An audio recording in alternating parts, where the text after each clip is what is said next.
हरे कृष्णा। राधे राधे। आप सभी को शर्तला एकादशी की हार्दिक शुभकामनाएं। आज शुभ अवसर है शर्तला एकादशी व्रत कथा के श्रवण का। धर्म की पावन गंगा में स्नान करने जैसा अनुभव देने वाली ये कथा आज हम सभी को एक दिव्य यात्रा पर लेकर जा रही है। और ये यात्रा न केवल हमारे हृदय और आत्मा को शुद्ध करेगी, बल्कि हमें ईश्वर की भक्ति और ज्ञान के मार्ग पर अग्रसर करेगी।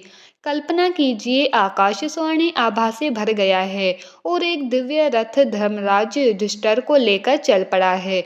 इस रथ का मार्ग धर्म और सत्य की पवित्र भूमि धर्म महल की ओर है। वहां पर भगवान श्री कृष्ण अपने दिव्य स्वरूप में विराजमान है, जो ब्रह्मांड की समस्त ऊर्जा और शांति के स्रोत हैं। ये यात्रा केवल भौतिक नहीं, बल्कि आत्मा की एक गहन यात्रा है, जो हमें कर्म, धर्म और भक्ति का मर्म समझाएगी। शर्तला एकादशी की कथा में छुपा है जीवन के रहस्यों का अमृत, जो हमारे जीवन को पवित्रता, भक्ति और कल्याण से भर देगा। आइए हम सब इस दिव्य कथा की यात्रा पर चलें, जहाँ हर मोड़ पर भगवान की कृपा और हर क्षण में धर्म का प्रकाश हम सबके साथ होगा। हे भगवान विष्णु, आप सृष्टि के पालन करता, भक्तों के जीवन के आधार और समस्त कष्टों का निवारण करने वाले हैं। आपकी कृपा से अज्ञान का अंधकार मिटता है और जीवन में ज्ञान, शांति और भक्ति का प्रकाश फैलता है। आज इस पावन पवित्र शर्तला एकादशी पर आपकी महिमा का गान करते हुए हम कथा का आरंभ करते हैं। ओम नमो भगवते वासुदेवाय। भविष्य उत्तर पुराण में भगवान श्री कृष्ण और युधिष्ठिर महाराज जी के संवाद में शर्तला एकादशी महात्म का वर्णन है। एक बार युधिष्ठिर महाराज ने पूछा, हे जगन्नाथ, हे श्री कृष्ण, हे आदिदेव, हे जगतपते, माघ मास के कृष्ण पक्ष में कौन सी एकादशी आती है और उसे किस प्रकार करना चाहिए, उसका फल क्या होता है? हे महाप्राज्ञ, कृपया इस विषय में आप कुछ कहिए। तब भगवान श्री कृष्ण ने कहा, हे राजन, माघ मास के कृष्ण पक्ष की एकादशी शर्तला नाम से विख्यात है। सब पापों को हरण करने वाली एकादशी की कथा मुनि श्रेष्ठ पुलस्त्य ने दालभ्य मुनि को कही थी। अब वो कथा तुम भी सुनो। एक बार दालभ्य मुनि ने पूछा, हे मुनिवर, मृत्यु लोक में रहने वाला हर एक जीव पाप कर्म में रत है। उन्हें नरक यातना से बचाने के लिए कौन सा उपाय है? कृपया आप वो कथन कहें। तब पुलस्त्य जी कहने लगे, हे महाभाग, आपने लोक हित के लिए बहुत अच्छी बात पूछी है, तो सुनो। माघ मास में मनुष्य को स्नान करके इंद्रियों को संयम में रखकर काम, क्रोध, अहंकार, लोभ और निंदा का त्याग करना चाहिए। देवादि देव भगवान का स्मरण करते हुए पानी से पैरों को धोकर भूमि पर गिरा हुआ गाय का गोबर इकट्ठा करके उसमें तिल और कपास मिलाकर 108 पिंड बनाने चाहिए। माघ मास में आद्रा मूल नक्षत्र आते ही कृष्ण पक्ष की एकादशी का व्रत धारण करें। स्नान से पवित्र शुद्ध भाव से श्री विष्णु भगवान की पूजा करें। अपराध क्षमा के लिए श्री कृष्ण नाम का उच्चारण करें। रात में होम जागरण करें। चंदन, कपूर, अरभजा और भोग दिखाकर शंख, चक्र, पद्म और गदा धारण करने वाले श्री हरि की पूजा करें। बारंबार श्री कृष्ण के नाम के साथ कुम्हड़, नारियल और बिजोरे के फल अर्पण करके विधि पूर्वक अर्घ दें। दूसरी सामग्री का अभाव हो तो 100 सोपारियों का उपयोग करके भी पूजन और अर्घ दान किया जा सकता है। अर्घ देते समय इस प्रकार कहें, हे सच्चिद आनंद श्री कृष्ण, आप बड़े दयालु हैं। हम अनाथ जीवों के आश्रयदाता आप हो।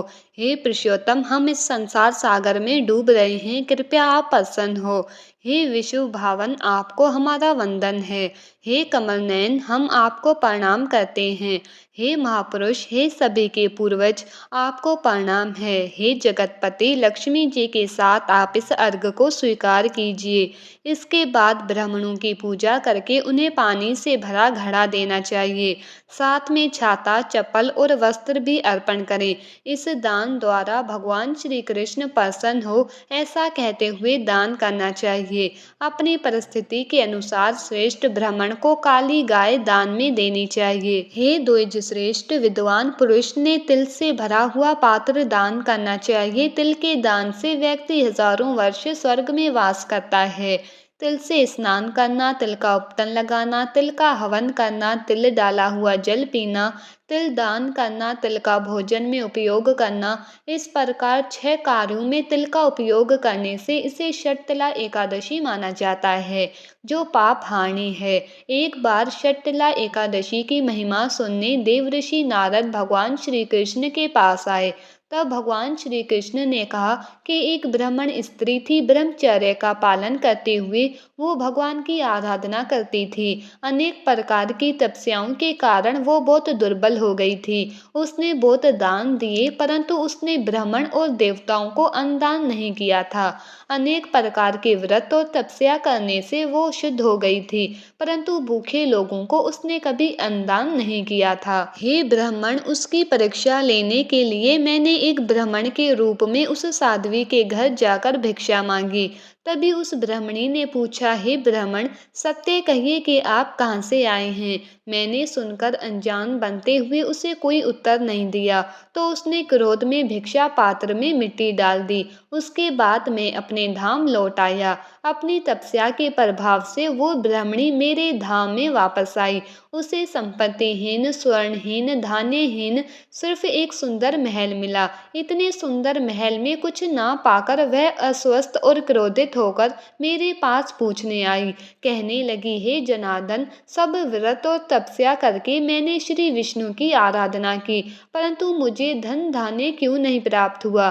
तब मैंने कहा, हे साध्वी, तुम भौतिक विश्व से यहाँ आई हो, अब तुम अपने घर लौट जाओ। तुम्हें देखने देवताओं की पत्नियां आएंगी। उन्हें षटतिला एकादशी की महिमा पूछकर पूरा सुनने के बाद ही दरवाजा खोलना, अन्यथा नहीं।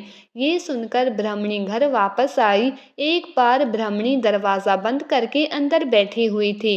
तब देव पत्नियां वहां पर आकर कहने लगी, हे सुंदरी, हे ब्राह्मणी, हम तुम्हारे दर्शन करने आए हैं, कृपया दरवाजा खोलो। तब ब्राह्मणी ने कहा, आपको मुझे देखने की इच्छा है तो कृपया षटतिला एकादशी की महिमा का वर्णन करें, तभी मैं दरवाजा खोलूंगी। उस समय एक देव पत्नी ने उसे वो महात्म्य बताया। महात्म्य सुनने के बाद ब्राह्मणी ने दरवाजा खोला। देव पत्नियां उसके दर्शन से बहुत प्रसन्न हुई। फिर देव पत्नियों के कहे अनुसार ब्राह्मणी ने षटतिला एकादशी का व्रत किया, जिसके प्रभाव से उसे धन धान्य तेज सौंदर्य प्राप्त हुआ। धन धान्य संपादन करने की लोभ दृष्टि से ये व्रत कभी नहीं करना चाहिए।